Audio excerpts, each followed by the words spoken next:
Hi everyone, welcome to Solving Trig Equations, part 4, I think this one is.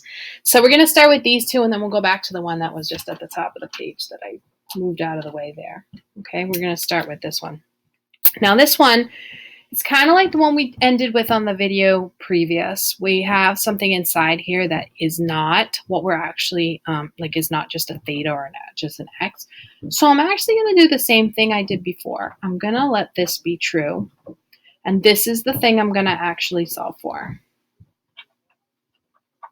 Okay, and again, if you know me, you know that I don't really rationalize these things. So to me, that's one that's actually harder to look at. I don't like to look at it that way. I'm going to think about it this way because this one makes more sense with the triangles to me.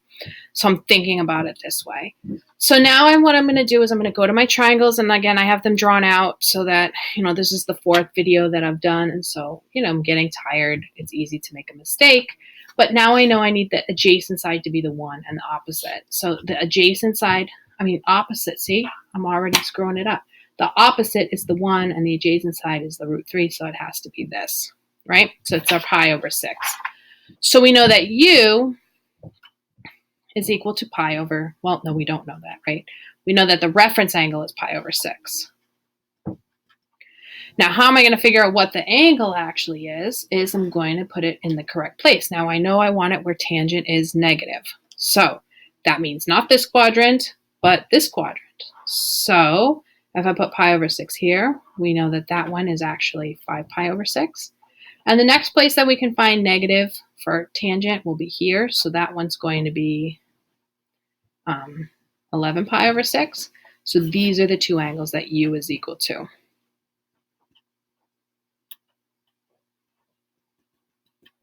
All right, but once again, u is not what I'm looking for. I'm actually looking for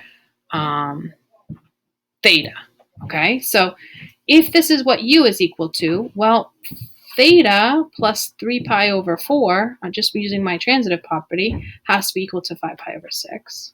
Not theta plus, and theta plus 3 pi over 4 has to be equal to 11 pi over 6. So in order to find these two angles, what am I going to do? I'm going to just solve for these two little equations. So I'm probably going to change this to, two things that are the same. So what would that be? 12s, I guess, would be a good one. So theta is equal to 22 pi over 12 minus, is that 9 pi, I want to say. So 22 minus 9... what do we get? 13. So 13 pi over 12 is actually the one that I'm looking for. And for this one, let me put this here, and let me do the next one down here. So this one, so now we want to subtract this from both sides. And again, I'm going to use 12, so this will be 10 pi over 12 minus 9 pi over 12. So this one is going to be a what? 1 pi over 12. So these are the two angles that I'm looking for. That's what theta is going to be equal to. So theta is equal to pi over 12 and 13 pi over 12. Now, if I'm looking between 0 and 2 pi, which again, for all of these, we've been doing 0 and 2 pi, and then we've been doing, all of them or whatever. So I could add my pi k to these. That's easy enough, right? And you can see, like, if you add pi k, you get both of those. But if we are doing between 0 and 2 pi, it is good to check, because if this gets shifted over enough, because remember, tangent is like this picture, but imagine that it gets shifted over enough so that it gets pushed, like some of the solutions gets pushed outside of my 2 pi, because, like maybe I'm shifting this to here, and so one of these solutions could get pushed out. Now I see that this is smaller than 2 pi, so that's fine, and this is smaller than 2 pi. A lot of times what will happen is you'll actually end up with a negative one, and you'll have to find the next closest one. So if my answer had come out negative pi over 12, what I would have done is I would have kept adding 2 pi to it till I found one that was positive. Does that make sense? Does everyone know what I mean? Again, maybe I can do some of those ones later. This is the last video I think I'm going to put up for now, but I can do some more, especially if you ask some questions. Tell me which ones you want to see. And 13 pi over 12. Now, I know that if I add 2 pi, well, for tangent, it's pi. But if I add pi to this, so that would be another 12. That one will be too big. That one will be 25 pi over 12, right? So that one will be too big, but just by a little tiny bit. Do you see that? So, and then, you also sometimes want to check the other way too. If you subtract 12 pi over 12, will you still be bigger than 0? Now, most of the time when you shift it this way, there's still only going to be 2 solutions. You're only going to get 2 solutions. And when you get 2 positive ones, you're usually pretty good to go. But just so you know, that can happen. You can get one that's too big. If it's outside of the 2 pi, then you got to subtract 2 pi and find the one that's inside 2 pi. Or if you get a negative one, you get one that's too far on this side, then what you have to do is you have to add 2 pi to find the right ones. Okay? So once again, if you don't really know what I'm talking about, make sure you send me a message about it so that I can help you out with that. Okay? So this next one is secant negative 2 theta is equal to negative root 2. Okay. So again, what do we do here? I'm going to think about it that same way that we've been thinking about them. I'm going to say secant u is equal to negative root 2. So which triangle should I be thinking about? Well, hopefully everyone knows it has to be this one, right? So we want the adjacent, the hypotenuse over the adjacent, the hypotenuse over the adjacent. So obviously it doesn't matter which one we're talking about here. It's pi over 4, right? So my reference angle is pi over 4. But I got to draw it where cosine is negative, because cosine is the reciprocal of secant. So not here, but here. So that's 3 pi over 4. And then here, so that one is 5 pi over 4. Okay, but that's what u is. So u is equal to 3 pi over 4 and 5 pi over 4. So once again, we'll do it between 0 and 2 pi. Let's say that that's what they asked us, between 0 and 2 pi. And then we'll do all of them also. Okay, so if we're doing it between 0 and 2 pi, we know that that's what u is equal to. But we know that u is equal to negative 2 theta. So if we put negative 2 theta in here, this is the thing we actually want to find. We want to find theta. So we know that this one is going to give us theta is equal to, if I use the 2, right? If I use the negative, I mean negative 3 pi over 8. And this one's going to give us negative 5 pi over 8. Now this brings me to that thing that I was just talking about.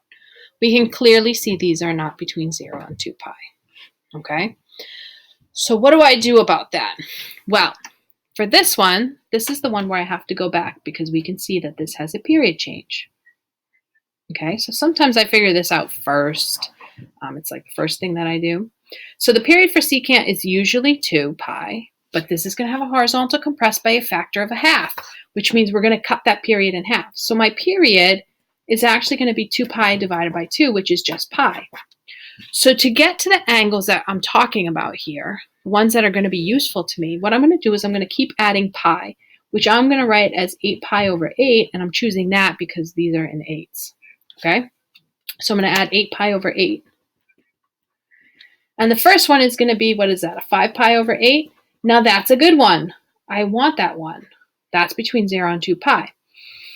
Now, once again, because this has been squished, I'm expecting to see twice as many waves inside the same amount. So where we normally had 2 solutions, I'm expecting to find 4. Okay? Because this has caused that compression. So there's going to be twice as many waves in the same amount of space. I'm going to keep going. I'm going to add another 8 pi over 8. So 8 plus 5, I want to say that that's a 13. Is it? I think it, yes. Okay. So that gives us our 13 pi over 8. So that's another good one, between 0 and 2 pi.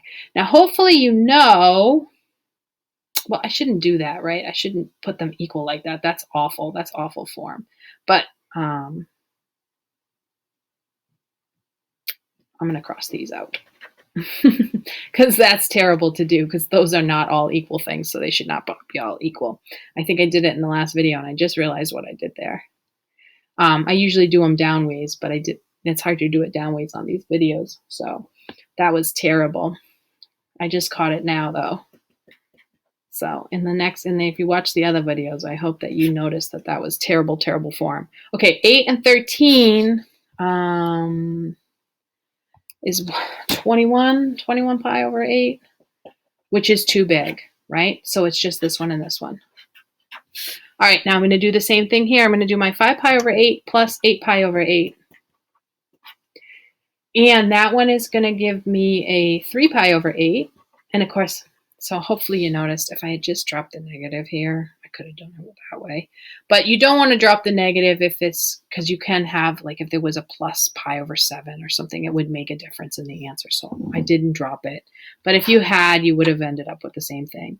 So here I want to add 8 pi over 8, and that will give me 11 pi over 8. So that's another good one. And hopefully, you know, if you add another 8, that'll be 17 pi over 8 will be too big. So if we're just doing between 0 and 2 pi, we have 5 pi over 8. And what was the other one that we had there? 13 pi over 8. Then we had 3 pi over 8 and 11 pi over 8. Those are my 4 solutions. And if I'm doing all of them, then I'm just going to write the little expression that describes what we just did here to find all those angles. We did 5 pi over 8 plus pi, and 3 pi over 8 plus pi. Right, so this would be all, and this would be between 0 and 2 pi. Okay.